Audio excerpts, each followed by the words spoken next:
तो guys OnePlus Nord CE 5G launch हो चुका है गाइस। ये OnePlus Nord की एक कोर एडिशन फ़ोन है। और गाइस अगर आप अभी मिड रेंज के अंदर एक अच्छा सा फ़ोन लेने के बारे में सोच रहे हो ना, तो OnePlus की Nord CE 5G आपके लिए एक आइडियल ऑप्शन हो सकता है। और बेसिकली आज हम इस वीडियो में बात करेंगे इसी फ़ोन के ऊपर। कुछ 3 रीज़न मैं आपको बताऊंगा इस फ़ोन को लेने के पीछे, और 3 रीज़न बताऊंगा इस फ़ोन को स्किप करने के पीछे, ताकि आप खुद से डिसाइड कर पाओ कि आपको कौन सा फ़ोन लेना है और आपके लिए ये फ़ोन बेस्ट है कि नहीं। तो गाइस वीडियो को पूरा देख लेना, आपको पूरा इन्फॉर्मेशन मिल जाएगा। मैं और नाम आप लोग लेट गेट स्टार्टेड। अब गाइस OnePlus जितने भी फ़ोन लॉन्च करते हैं ना, वो मुझे काफ़ी ज़्यादा पसंद आता है पर्सनली।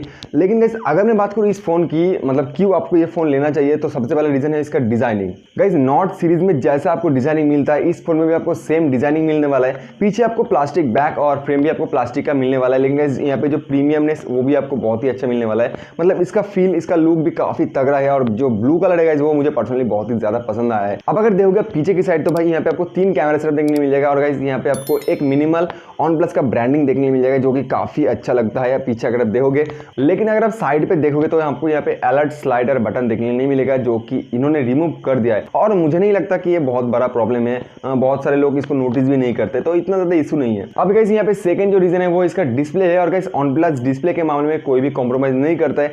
OnePlus के सभी फोन में आपको काफ़ी कमाल का डिस्प्ले देखने के लिए मिल जाता है। और गाइस इस फोन में भी आपको 6.43 इंच का एमोलेड पैनल मिलने वाला है, जहाँ पे आपको 90 हर्ट्ज का रिफ्रेश रेट देखने मिलेगा और 180 हर्ट्ज का टच सैंपलिंग रिफ्रेश रेट देखने मिलेगा। तो गाइस अगर आप वीडियोस या फिर मूवीज देखना पसंद करते हैं, तो इस फोन से आप बहुत ही कमाल का वीडियोस देख सकते हो। और यहाँ पे 90 हर्ट्ज का रिफ्रेश रेट है, तो भाई यहाँ पे आपको बहुत ही मतलब लैग फ्री एक्सपीरियंस मिलने वाला है स्क्रोलिंग। या फिर अगर आप गेमिंग की बात करो ना, आपको 180 हर्ट्ज का टच सैंपलिंग रिफ्रेश रेट देखने मिल जाएगा और 90 हर्ट्ज का रिफ्रेश रेट देखने मिल जाएगा। तो भाई लैग फ्री और एक स्मूथ बटर स्मूथ परफॉर्मेंस आपको देखने मिलेगा।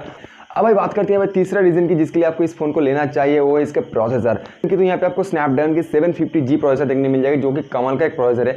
मिड रेंज प्राइस पॉइंट में ये प्रोसेसर काफी कमाल का परफॉर्मेंस आपको देने वाला है। और भाई ये प्रोसेसर काफी फोन में यूज हो चुका है। डेली लाइफ में यूजर्स की बात करो या फिर गेमिंग की बात करो, कोई भी आपको प्रॉब्लम नहीं होने वाला है। और गाइस यहाँ पे आपको 5G भी देखने मिल जाएगा। तो भाई बहुत ही अच्छा डिजाइनिंग, बहुत ही अच्छा प्रोसेसर, और गाइस यहाँ पे आपको बहुत ही अच्छा डिस्प्ले भी देखने मिल जाएगा। तो आप इस फोन को चूज कर सकते हो।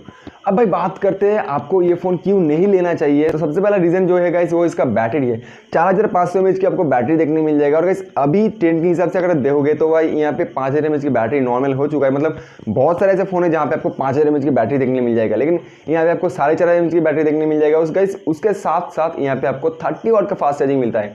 मतलब बैटरी तो कम है, उसके साथ साथ आपको फास्ट चार्जिंग भी नहीं मिल रहा है। अगर आप देखोगे रियलमी के कुछ फोन को, तो वहाँ पे आपको 50 वाट के ऊपर फास्ट चार्जिंग मिलता है। तो यहाँ पे आपको थोड़ा सा डिसएडवांटेज मिल रहा है बैटरी की तरफ से, क्योंकि अगर आपका बैटरी कम होगा तो बैटरी बहुत जल्द लो हो जाएगा। और लो होने के बाद अगर आप चाहोगे फास्ट चार्ज करना उसको, बैटरी को मतलब फटाफट चार्ज करना, तो नहीं कर पाओगे, क्योंकि फास्ट चार्जिंग नहीं है यहाँ पे। लेकिन गाइस यहाँ पे अगर बैटरी कम होता, फास्ट चार्जिंग ज्यादा मिलता आपको, या फिर बैटरी ज्यादा फास्ट चार्जिंग कम मिलता, तो यहाँ पे एक बैलेंस सा मिलता। लेकिन यहाँ पे आपको दोनों तरफ ही डिसएडवांटेज मिल रहा है। तो अगर आप गेमिंग करना चाहते हो, तो इस फोन को ना लो तो बेहतर है। अब गाइस यहाँ पे जो सेकंड रीजन है जिसके लिए आप इस फोन को ना लो तो बेहतर है, वो इसका कैमरा।